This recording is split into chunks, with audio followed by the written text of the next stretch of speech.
Since 1959, when Chinese armies invaded their capital Lhasa, over 1.2 million Tibetans have been murdered.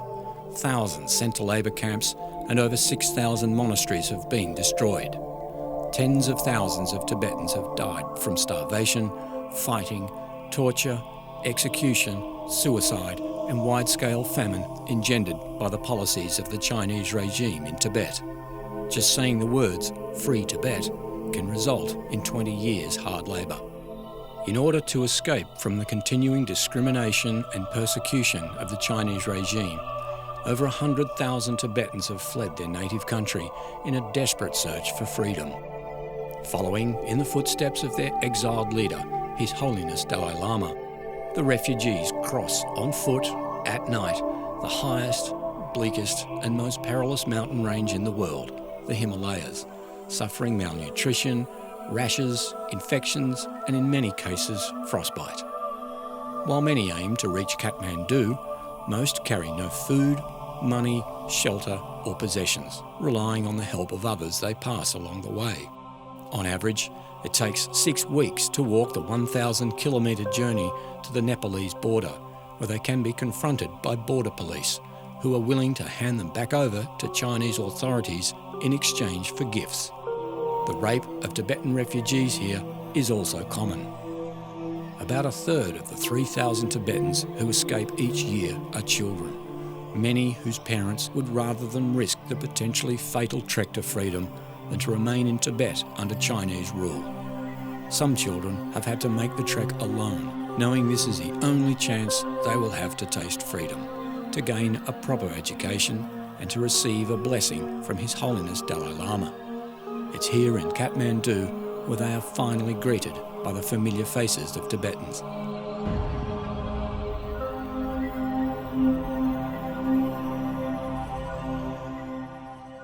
You know, we have been having a reception center since the late 80s, and I actually started the clinic in 1991, September. Children get hospitalized only when they have a severe frostbite. Otherwise, the rest of the simple problems like diarrhea, vomiting, or skin infection, or slight chest infection, I manage it here. Definitely, yes.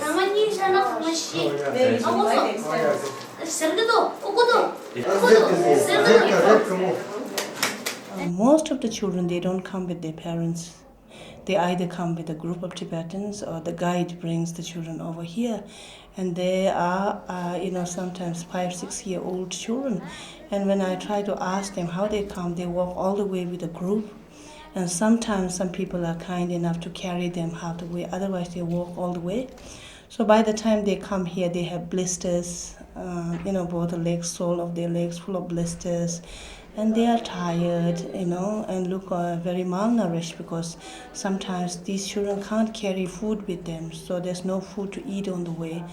So sometimes 2-3 days even without food, or with a very limited food they eat on the way. And by the time they come here, they're hungry, they are tired and weak, yes. One boy 10 years, one boy 11 years, one girl 9 years. So how they died? They thirsty, then they eat the snow. After that, this is something is pain here, then died. 龙哥，你知道我记得你们是机械公司机械。From Lhasa to Kathmandu, it took me 1 month and 2 weeks. The road was terrible. Actually, you cannot say there was a road. We just crossed the mountain passes. The snow was maybe up to the chest. And then because of snow, too much snow, 5 people died. 7 people had to amputate their feet. And I have the worst case of amputation. Both legs were amputated. What happens is Tibetans, when they cross border, there is a Nepali police on the other side trying to, stop them crossing the border. So Tibetans want to come this side. So there is always a retaliation, Where did he get shot? This is on this one. Down there. Yeah. And he was with somebody else that got shot that He did not... had a group 56 people. 56. 56. 2 got shot. The other one died just before reaching hospital. Yeah. But in the newspaper, it's written that he died in the hospital. Yeah. But then he died on the way. Sir, this is Mr. Gobo. He always make this forms and Gobo Katsuji. When will she be up in Dharamsala? She's up to... She's going tomorrow to Dharamsala. To Delhi first and then Dharam? We always make like this. This is without this they cannot exhibit. With this then Dharamsala will be exhibit.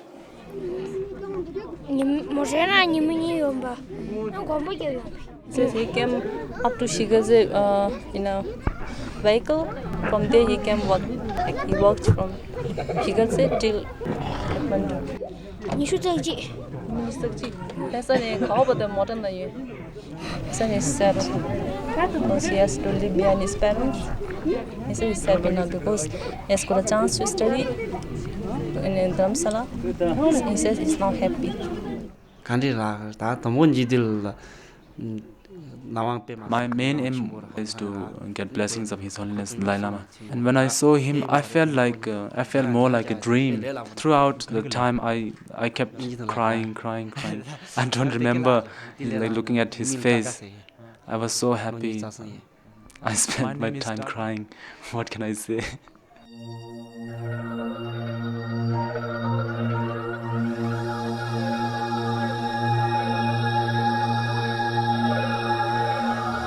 Whoever comes from Tibet, everyone longs to go for a school because they are totally deprived of schooling education in Tibet. Tibetan language is not allowed to learn in the schools. Even Tibetan history, culture is all taught in Chinese. Chinese language is forced to Tibetans to learn. In fact, China should be ashamed of what the progress they have made because there is no facility that have been benefited the Tibetans. A whole lot of these people are illiterate.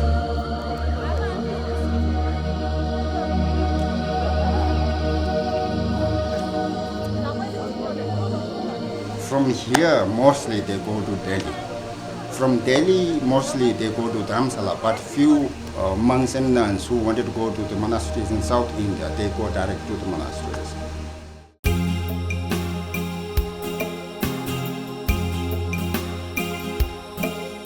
After the perils of trekking the Himalayas, resettlement in India is challenging.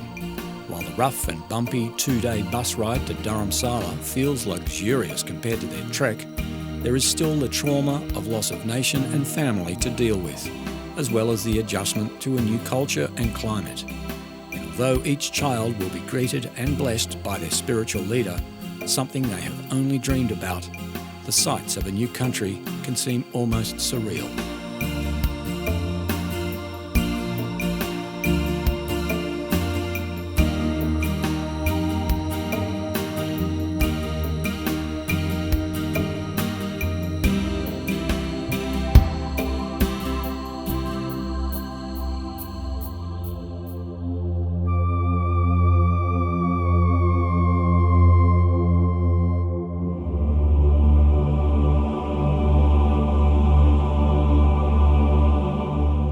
His Holiness Dalai Lama has said, "We Tibetan refugees will always feel grateful to the people of India, not only for giving help and shelter to our generation, but for many generations we have received light and wisdom from this country, so we will always feel indebted.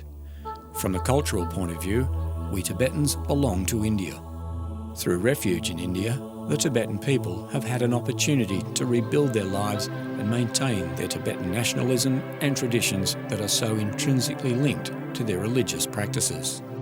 Dharamsala is the true starting point for the children, where they'll get an education and be free to practice Buddhism without fear. Nestled in the foothills of the Himalayas, Dharamsala is often called Little Lhasa. Buddhism is the cultural epicentre for Dharamsala, just as it was in Old Tibet. The town is made up of both Tibetans and Indians, as well as visitors from all over the world, in the search for an audience with the Dalai Lama, who has lived here since 1959 and has not returned to Tibet since. Most new arrivals that come from Tibet are young, aged between 12 to 28. They have been given no education, vocational training, freedom of speech, worship or assembly.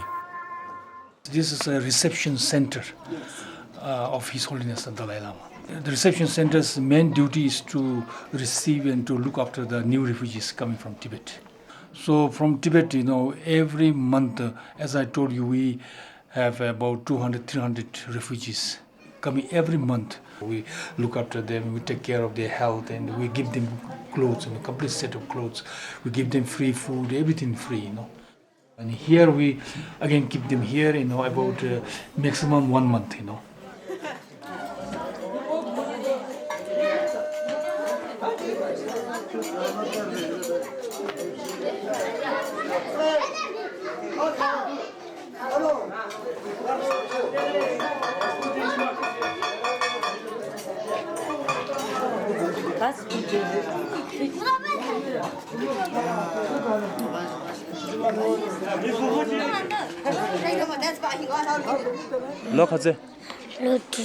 Lottery.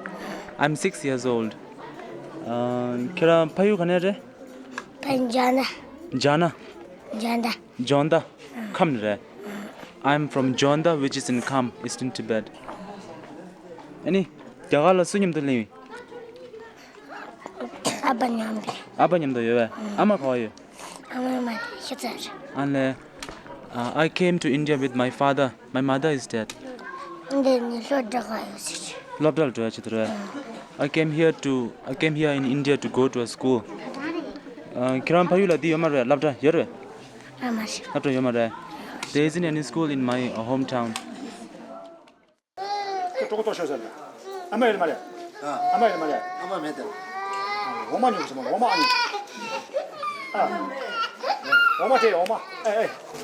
Actually, this baby isn't his elder brother's, and elder brother died out of maybe too much intoxication. Mother died because she had some problem at the time of delivery. The authorities have said that baby is too small to be admitted to a school. I have lots of problem in traveling because I have to carry luggage and then also the baby. So I don't know how I will go back home in Tibet. I have seen His Holiness the Dalai Lama. Ani kandido kibile chus.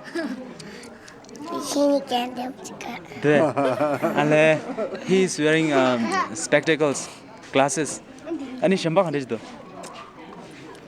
Shamba lama ga sonda tikelkam taka the jarum kila ya. But this. And one monk gave me one red string, which is holy string, and also a photo of His Holiness the Dalai Lama.